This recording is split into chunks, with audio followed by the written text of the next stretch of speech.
이렇게 신앙생활을 하시다 보면 가끔 이제 전도를 하시게 될 때가 있잖아요, 그죠? 우리 자주는 안 하셔도 그죠? 우리가 전도를 이렇게 가끔 하시게 되어지는데, 전도를 하시면 사람들이 이렇게 말하는 경우가 참 많습니다. 예수님을 좀 보여줘봐라, 그죠? 하나님을 좀 보여줘봐라. 내가 하나님을 본다면 믿겠다. 그런 말씀을 하는 경우가 참 많죠. 여러분 어떻게 생각하십니까? 만약에 정말로 사람들이 예수님을 보고 믿는다면, 또 실제로 볼 수 있으면, 하나님을 볼 수 있으면 그것으로 우리에게 믿음이 생긴다면 하나님은 아마 그 방법을 쓰셨을 것입니다. 그런데도 불구하고 우리가 하나님을 볼 수 없고 이미 예수님이 승천하셔서 우리가 예수님을 보거나 만져볼 수 없는 이유는 무엇인가 하면, 그것으로 말미암아 우리의 믿음이 생겨나지 않기 때문에 그렇습니다. 그렇죠? 제가 왜 이렇게 말씀드리는가 하면, 이제 우리가 요한복음 마지막 장에 왔습니다. 사실 20장에서 거의 끝나는 것처럼 이 책을 기록한 목적은 뭐 이렇게 쭉 요한의 설명으로 마무리를 지어놓고 다시 21장이라는 한 장이 더 붙어져 있습니다. 그리고 이 21장은 성경에 뭐라고 기록해 놨는가 하면, 예수님께서 제자들을 세 번째 만나 주시는 것이다 라고 이야기합니다.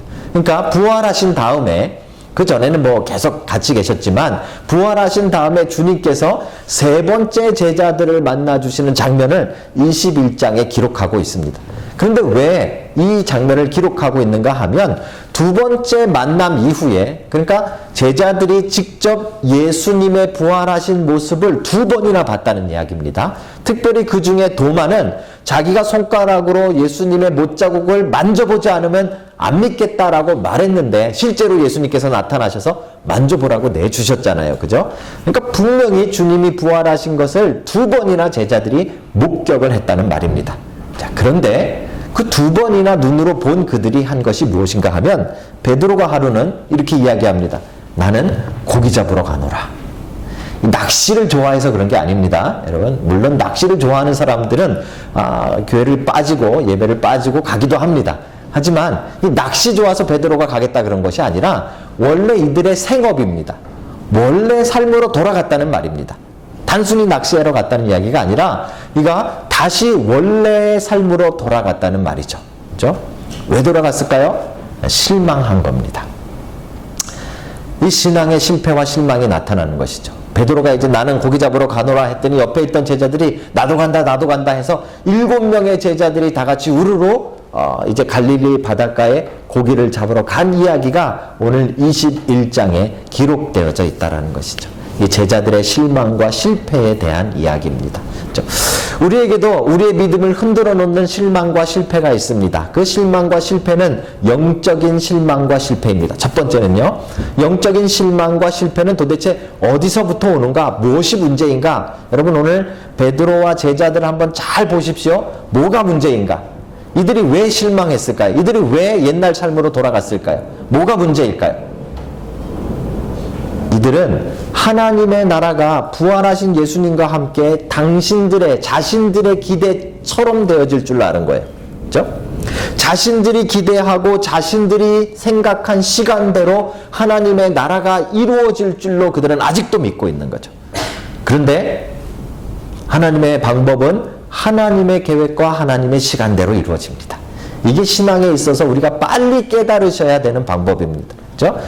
하나님께서 우리를 인도하고 계시고 하나님의 방법으로 우리를 이끌고 계십니다.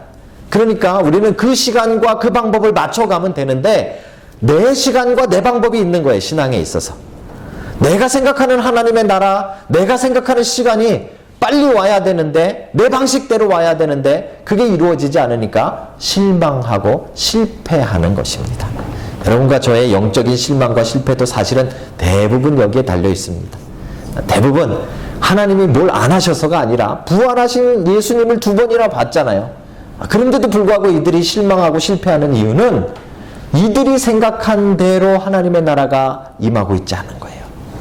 로마를 때려 부시고 뭐 칼을 들고 쳐들어가서 우리 성경대학 때 배웠잖아요. 그죠? 그 하나님의 나라가 자신들이 생각한 하나님의 나라였는데 그거대로 임하지 않는 거예요.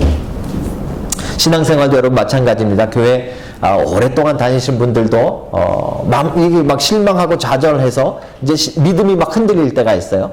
대부분 보면 본인이 생각한 교회 모습, 본인이 생각한 신앙의 모습, 본인이 생각한 뭐 다른 성도들의 모습, 이거대로 안 되어질 때 우리는 실망하고 흔들리는 겁니다. 자, 여러분 그 실망과 실패에서 벗어나오셔야 됩니다.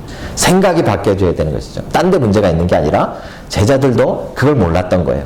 그래서 자신들이 생각한 하나님의 나라가 이루어지지 않고 예수님이 부활하셨는데도 자신의 눈으로 봤는데도 불구하고 자신들이 생각한 시간대로 하나님의 나라가 이루어지지 않자 다 포기해버리고 실망해버리고 이제 고기 잡으러 갈릴리 바다에 배를 띄우고 나가게 된 것입니다.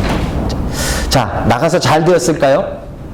오늘 이야기해 보니까 밤새도록 잡았는데도 한 마리도 잡지 못했다, 이렇게 이야기합니다. 아까도 말씀드렸듯이 이들은 고기 잡는데 도 같은 사람들입니다. 태어날 때부터 고기를 잡던 사람입니다. 이건 조금 허풍이죠, 그죠? 태어날 때 고기 잡는 사람은 없지만 그 마을에서 어촌에서 태어나고 자랐다는 말입니다. 그만큼 이들에게 고기 잡는 일은 쉬운 일이었고 자신 있는 일이었는데 밤새도록 했는데도 되어지지 않은 거죠. 새벽이 되어졌습니다. 밤새도록 그물을 던지고 새벽이 되어져서 아무것도 잡지 못했을 때 이들의 마음은 정말 큰 실망감에 다시 한번 좌절하게 되어지죠. 이게 우리에게 오는 두 번째 실망입니다. 첫 번째 실망은 영적인 실망입니다. 아까 말씀드린 영적인 실패와 실망이 있다면 또 우리 인생의 실망과 실패도 있습니다. 우리가 생각한 대로 또 돈이 벌어지지 않는 거죠. 그죠? 우리가 생각한 대로 취직이 되지 않는 거죠. 우리가 생각한 대로 결혼이 되지 않는 겁니다. 우리가 생각한 대로 비즈니스가 되지 않을 때가 많은 거죠. 그죠? 그럼 우리가 어떻게 합니까? 그때 또 실망하고 또 좌절하게 되어지는 거죠. 그죠? 오늘 제자들은 이 두 가지 실망으로 아주 어려운 시간을 보내고 있습니다. 배를 띄워놓고 밤새도록 고기를 잡았지만 한 마리도 잡지 못하는 그런 실망과 좌절 속에 있는 것이죠. 21장은 이 실망과 좌절 속에 있었던 제자들의 마음을 한순간에 반전시키는 놀라운 이야기가 기록되어져 있습니다. 그래서 우리에게는 소망적인 이야기입니다. 여러분도 실망과 좌절을 경험하셨다면 그것이 영적인 실망이든 또 여러분의 인생의 실망이든 그것을 반전시킬 이야기가 오늘 본문 속에 들어있다라는 것이죠. 오늘 여러분들 이 말씀을 통해서 여러분의 실망도 반전되어지고 여러분의 실패도 반전되어지는 놀라운 역사들이 일어나기를 주님의 이름으로 축복합니다. 새벽쯤 되어졌을 때 일이 벌어집니다. 이제 한 사람이 바닷가에 서서 이 제자들을 향해서 소리를 지릅니다. 얘들아, 너희에게 고기가 좀 있느냐? 고기를 좀 잡았느냐? 라고 물어보는 것입니다. 이때까지도 제자들은 누구인지 그 목소리의 주인공이 누구인지 알지 못했습니다. 하지만 대답합니다. 없나이다. 자, 그랬더니 다시 목소리가 들립니다. 배 오른편으로 그물을 던지라. 여러분, 밤새도록 던졌는데 배 오른편으로 던져봤게요? 안 던져봤게요? 저는 100% 던져봤다고 생각합니다. 낚시해보신 분은 아시잖아요. 안 잡히면 우리가 별짓 다 합니다. 그죠? 뭐 오른편, 왼편 할 거 없이 뭐 짧게, 길게, 뭐 멀리 던졌다, 여기 갔다, 저기 갔다, 별걸 다 해보잖아요. 그죠? 밤새도록 고기를 못 잡았는데 배 오른편으로 한 번도 안 던져봤겠습니까? 근데 이상하게 오른편으로 던져보라는 이 말을 듣고 제자들이 오른편으로 그물을 던지게 되어집니다. 참 재밌죠. 이거는 성경에 나와 있는 이야기는 아니고요. 제가 경험상으로 봤을 때 이 낚시꾼들은 혹시나 하는 마음이 늘 마음에 가득 있습니다. 그죠, 정 집사님? 혹시나 하는 마음이 이것 때문에 집에 못 가는 거예요. 이것 때문에 정리를 못 하는 거죠. 그죠? 못 잡았을 땐 더 혹시나가 더 커집니다. 이 낚시를 좋아하시게 되면 이 두 가지 현상이 나타나는데 입은 세집니다. 무슨 이야기인가 하면 이 놓친 고기라든지 자기가 잡았던 고기에 대한 뻥은 점점 세집니다.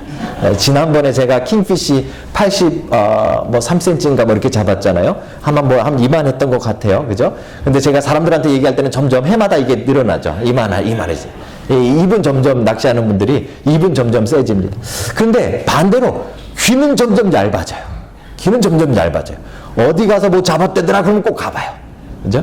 그리고 남 이렇게 딱 보고 있다가 뭔가 그 사람도 못 잡고 나도 못 잡는데 왠지 저 사람이 떠나면 저 자리가 더 잘 필 것 같아서 가가지고 막 던져보죠. 그죠? 아까보다 입질이 더 없어도 가봅니다. 이게 낚시하는 사람들의 마음이에요. 그 마음이었는지는 정확하게 알 수 없지만 아마 분명히 오른편으로도 밤새도록 몇 번 던져봤을 텐데 누군가 알지도 못하는 사람이 배 오른편으로 그물을 던져라 라는 말에 혹해서 혹시나 해서 이들이 오른편으로 그물을 던져본 거죠. 그런데 오늘 본문에 보니까 그물을 끌어당기기 힘들 정도로 고기가 잡혔더라 라고 이야기하는 것입니다. 자, 놀라운 기적이 일어났습니다. 이럴 때 우리가 주의해야 됩니다. 다들 이렇게 되면 어떻게 되죠? 그물 찢어질까봐, 이 물고기 한 마리라도 놓칠까봐 다들 난리가 났겠죠. 그죠? 근데 이 와중에 진짜 신앙 있는 사람은 못 볼 것을 보게 됩니다. 안 보이던 걸 보게 되는 거죠. 그죠? 요한이 그걸 봤습니다. 오늘 본문에 보면 사랑하는 제자가 먼저 주님이심을 알아봤다라고 말합니다. 사랑하는 제자가 누구인가는 21장 맨 마지막에 보시면 이것을 기록한 것이 바로 그 사랑하는 제자 요한이라고 밝히고 있는 것으로 봐서 요한이 알아본 거예요. 다른 제자들은 7명의 제자들 아무도 못 알아봤는데 요한은 그물을 던져서 고기를 잡자, 고기를 본 것이 아니라 우리 주님이 저기 서서 우리에게 말씀하신 거구나를 깨달은 거죠. 그리고 옆에 있는 베드로에게 이야기합니다. 형, 주님이세요. 아마 그랬을 거예요. 나이가 베드로가 더 많았으니까. 베드로가요, 주님이시라는 이야기를 듣고는 갑자기 겉옷을 입고, 이 겉옷을 입었다는 이유는 아마도 예의를 갖추기 위해서 그랬던 것 같습니다. 그리고 물로 첨벙 뛰어들어서 예수님이 계신 육지까지 막 가게 되는 것입니다. 성경에 그 거리를 기록하고 있는데 50칸쯤 되니라 이렇게 나와 있어요. 50칸이라면은 200규빗입니다.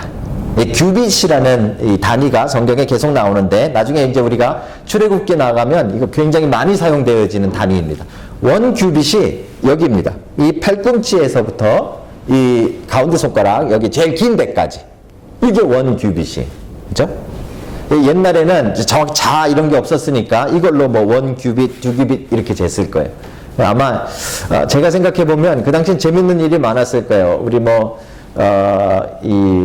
저랑 사이즈가 비슷하신 분들이라면 같이 일할 수 있었을 거예요. 원규빗짜리 가져와 그러면 이런 거 가져왔을 텐데 뭐 동준 형제나 뭐 이렇게 큰 형제들한테 원규빗 가져와 그러면은 뭐 이따만한 거 가져왔을 거 아니에요. 자기는 팔이 기니까 이게 아마 사이즈가 안 맞았을지 몰라요. 어쨌든지 평균으로 따져가지고요, 이 원규빗이 약 45cm 정도 된답니다. 그러니까 200규빗이면 얼마예요? 9,000cm. 9,000인가? 90m 정도 되는 거죠. 90m 정도. 통계청 맞나요? 90m? 예. 90m 정도. 200규빗은 약 90m. 뭐 좀 이렇게 그 당시에 뭐 보면 한 90m에서 100m 정도 되는 거죠. 그러면 여러분 90m, 100m 갈릴리 바다 가보신 분들은 대충 아시겠지만 90m, 100m면 꽤 깊어요. 이렇게 무릎까지 오는 그런 정도가 아니라는 말이에요. 그러니까 베드로가 예수님께 가기 위해서는요, 온몸이 다 젖어야 되는 거예요. 물에 첨벙 빠져가지고 거의 헤엄치다시피 해서 육지까지 간 거예요. 엄청난 거 아닙니까? 여러분 이 장면만 보면 이 7명의 제자들 가운데, 오늘 7명이 있었으니까 7명의 제자들 가운데 예수님을 제일 사랑한 사람이 누구입니까? 누구입니까? 이 장면을 보고도 누구라고 말을 못하죠, 여러분? 누구입니까?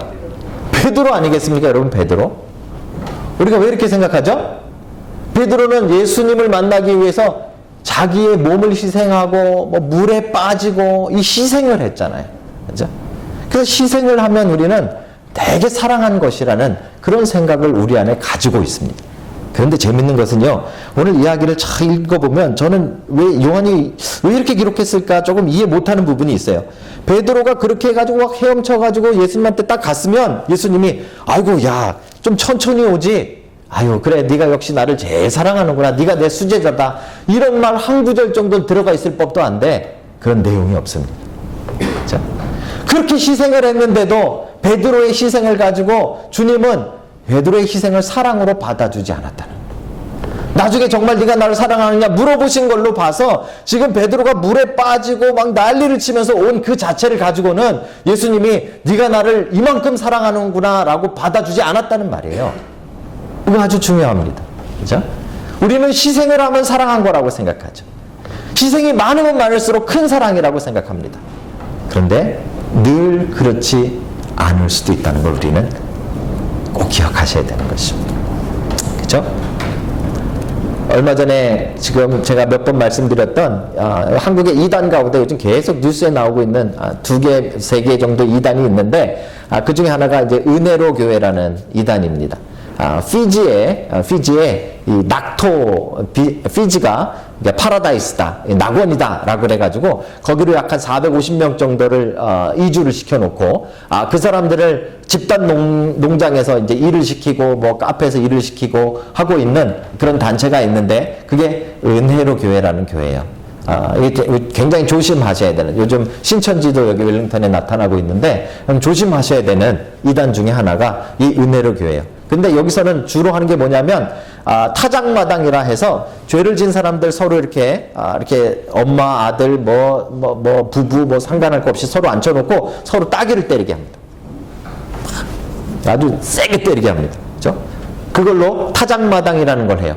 근데 그걸 거부하면 성도가 신도가 아니라고 봐요. 그죠? 희생을 당해야 신도라고 보는 거예요.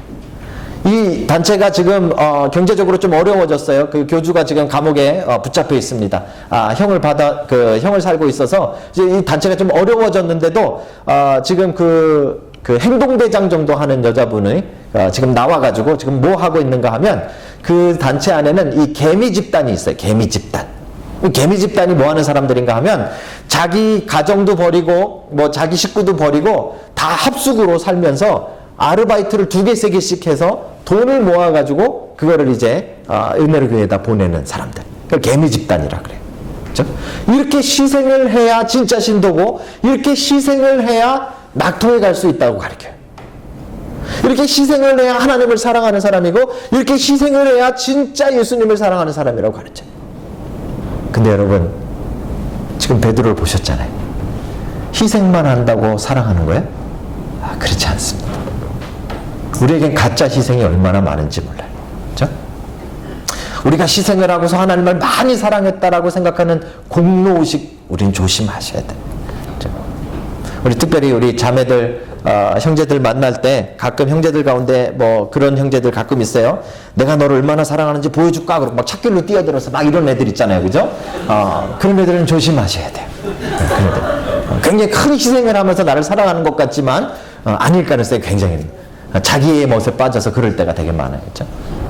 여러분 우리가 신앙생활도 그렇게 합니다. 헌금을 좀 많이 하면 우리는 굉장히 하나님을 더 많이 사랑한 것처럼 착각합니다. 그렇죠? 우리가 봉사를 많이 하면 내가 시간을 희생했으니까 그만큼 하나님을 더 사랑한 것이라고 생각합니다.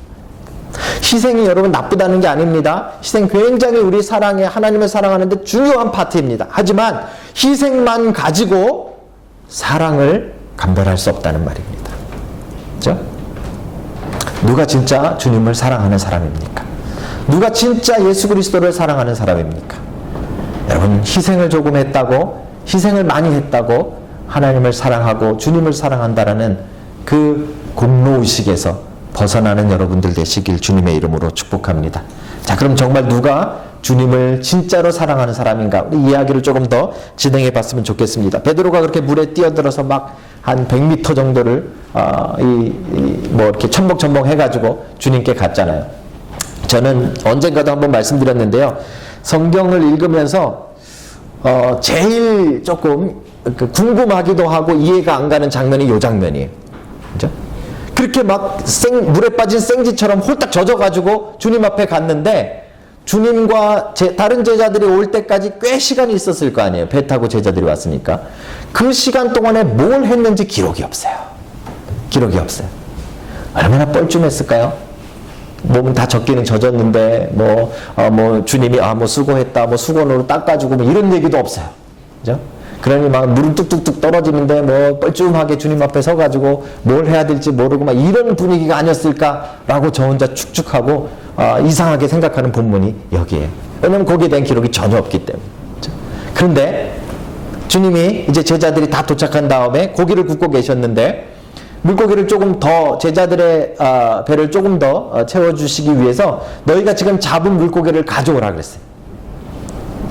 누가 첨벙첨벙 뛰어들어가 가지고 그 물을 끌어당겼을까요?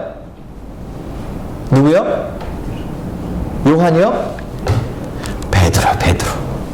베드로가 갑자기 야 너희가 지금 잡은 고기를 더 가져와라 그랬더니 아까 자기는 먼저 물로 첨벙첨벙 나왔으니까 그죠? 나머지 배 타고 온 애들이 그거 가져와야 되잖아요. 그런데 지금 잡은 고기를 가져와라 그랬더니 그 많은 제자들 가운데 베드로가 또 막 뛰어가는 거예요. 그래가지고 배에서 막 뭐 그물을 막 낑낑거리면서 또 나이가 적어요. 베드로가 제자들 가운데 나이도 많은 편이에요.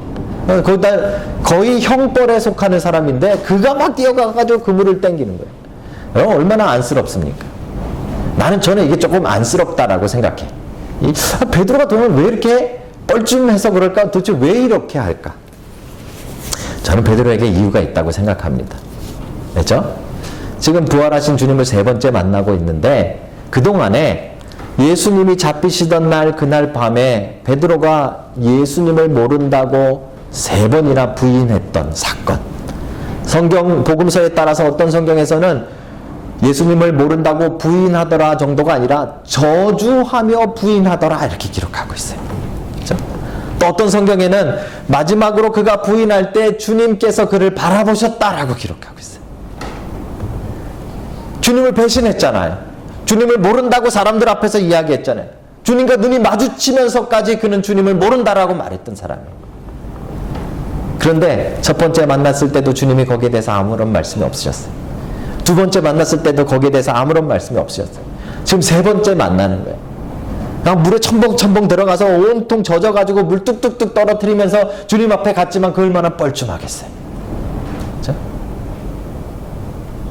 거의 일주일 전, 며칠 전만 해도 주님을 모른다고 부인했던 그 베드로가 그 마음속에 그 배신했던 그 죄책감을 가지고 있는데 그 모습으로 주님을 지금 만나면서 그가 얼마나 안절부절 못하는 그런 상황입니까? 고기 좀 가져와라. 그래도 다른 애들 다 가만히 있는데 본인이 막 뛰어가서 그물 땡기고 왜 그래요? 왜 그래요? 이 마음에 주님을 부인하고 주님을 모른다고 저주했던 그 캥기는 마음, 그 죄책감이 베드로에게 아직도 있는 거예요. 오늘 21장은요 베드로가 주인공이에요. 요한이 기록했지만 요한이 옆에서 보기에 이게 놀라운 장면이구나 라고 생각해서 지금 다 끝난 것 같은 20장 뒤에다 한 장을 더 기록하고 있는 거예요. 왜요? 이 베드로의 그 죄책감을 씻어주시는 주님의 특별한 장면이 여기 들어있기 때문에 그랬죠. 그래서 주님이 이제 그 베드로의 마음을 이제 회복시켜 주시는 장면이 등장합니다. 주님께서 식사를 다 마친 다음에 베드로를 직접 보시고 그에게 이렇게 질문하셨어요. 네가 여기 있는 다른 사람들보다 나를 더 사랑하느냐? 다른 제자들보다 네가 진짜 나를 더 많이 사랑하느냐라고 질문하신 거예요. 베드로가 뭐라고 대답합니까? 네 주님, 이렇게만 대답을 못하는 거죠. 내가 주님을 사랑하는 줄 주님은 아십니다. 주님은 아십니다. 그렇죠? 여러분 그 마음속에 얼마나 정말 이 죄책감과 이 미안함과 이 죄송함으로 얼마나 힘들게 있었어요. 주님이 제일 힘들 때 붙잡아서 매를 맞고 있고 저기서 모욕을 당할 때 자기는 이쪽에서 주님 모른다 하고 주님을 저주하고 그러고 있었다는 그 사실이 자기에게 얼마나 힘들게 있었어요. 그렇죠? 근데 주님이 물어보시는 거예요. 네가 다른 사람들보다 나를 더 사랑하느냐? 주님, 내가 주님 사랑하는 거 주님이 아십니다. 주님이 또 물어보시는 거예요. 네가 정말 나를 사랑하느냐? 베드로가 네 주님 사랑하는 거 주님이 아시잖아요. 근데 주님이 또 물어보시는 거예요. 베드로야, 네가 정말 나를 사랑하느냐? 베드로가 막 근심이 되는 거예요. 막 얼마나 복잡했겠어요. 주님이 다 아실 텐데, 근데 눈까지 마주쳤는데, 내가 주님 모른다고 배신할 때 주님 그 자리에 같이 있었는데, 그런데도 자기의 마음은 뭐라고 증명할 길이 없는 거죠. 그 사랑. 그래서 다시 근심하며 말합니다. 주님께서 다 아시오니, 내가 배신한 것도 아시고, 내가 맹세하며 저주한 것도 아시고, 다 아시오니 내가 주님 사랑하는 거 주님이 아십니다. 라고 고백하는 것이죠. 그렇죠? 여러분, 이 본문을 가지고 어떤 유명한 목사님이 아주 멋있는 설교, 정말 제가 감동스럽게 들었던 설교가 하나 있어요. 그거는 이 헬라어를 가지고 설교를 하셨어요. 여기 이 요한복음에 헬라어로 쓰여져 있잖아요. 이 헬라어로 질문하실 때 예수님께서 네가 나를 사랑하느냐라고 처음 질문하실 때 이 사랑이 아가페라는 단어예요. 아가파오라는 단어예요. 그러니까 헬라어에는 사랑이 그냥 사랑이 아니라 여러 종류가 있어요. 아가페의 사랑, 신적인 사랑, 엄마의 사랑 이런 거예요. 그죠? 그리고 필레오의 사랑이 있어요. 이 형제들 간의, 친구 간의 사랑이 있어요. 그리고 뭐 에로스가 여러분 잘 아시는 에로스가 있어요. 거기 헬라어에서 오는 단어예요. 그죠? 이성 간의 사랑하는. 그죠? 사랑에도 종류가 있는 거예요. 그런데 주님께서 네가 나를 사랑하느냐라고 물어보실 때 아가파오, 아가페로 물어보셨어요. 근데 베드로가 뭐라고 대답할게요? 내가 주님을 사랑하는지 주님께서 아십니다라고 대답할 때 필레오라고 대답해요. 그렇죠? 차마 내가 정말 그 아가페의 사랑으로 주님을 사랑합니다라고 말은 못하고 그냥 인간끼리 사랑하는 정도, 내가 정말 주님을 이 우정 같은 사랑으로 사랑합니다라고 필레오로 답했대요. 그렇죠? 두 번째도 또 똑같이 아가페로 물어보시고 필레오로 답했대요. 근데 세 번째 물어보실 때는 주님께서 이 베드로의 수준으로 많이 낮춰서 필레오로 물어보시고 또 베드로도 필레오로 답했대요. 아가페라는 단어를 안 쓰셨대요. 그거 설교를 듣는데 저는 엄청 감동을 받았어요. 역시 사람은 배워야 돼. 막 헬라어로 그 목사님 헬라어로 막 이렇게 하시니까 너무 그 깊이가 다르잖아요. 그죠? 근데 그 설교를 감동 깊게 듣고 나서 한 달 뒤인가 두 달 뒤에 또 어떤 분이 그 같은 본문을 가지고 설교하신 걸 또 들었는데 제가 또 한 번 깜짝 놀랐어요. 예수님이 직접 베드로에게 물어보실 때는 헬라어로 안 물어보셨다는 거죠.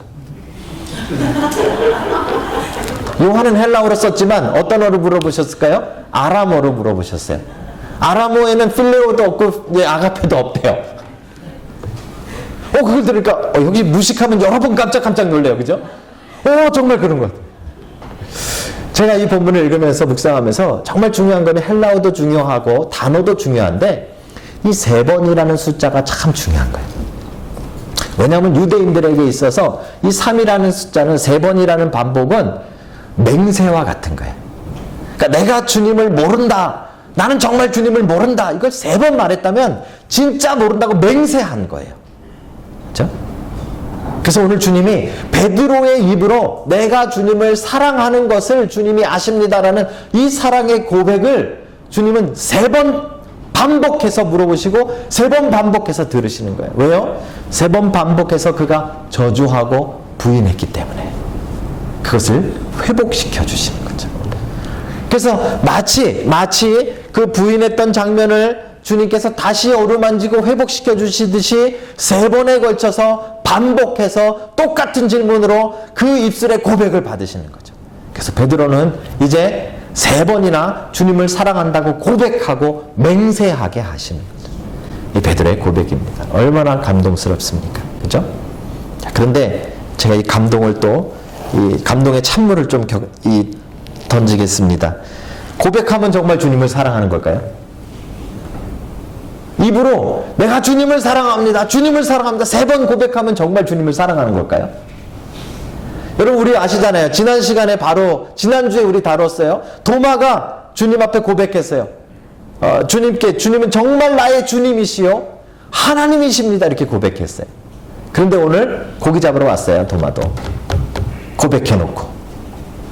우리 지난주에 우리 안에 있는 신앙, 그냥 우리 안에 있는 사랑은 고백되어져야 진짜 신앙과 사랑으로 바뀌어진다 이렇게 말했잖아요. 그런데 고백만 하면 될까요? 입으로 말하기만 하면 다 될 건가요? 고백만 가지고도 그 사랑이 입증되어지지 않는 것 같아요.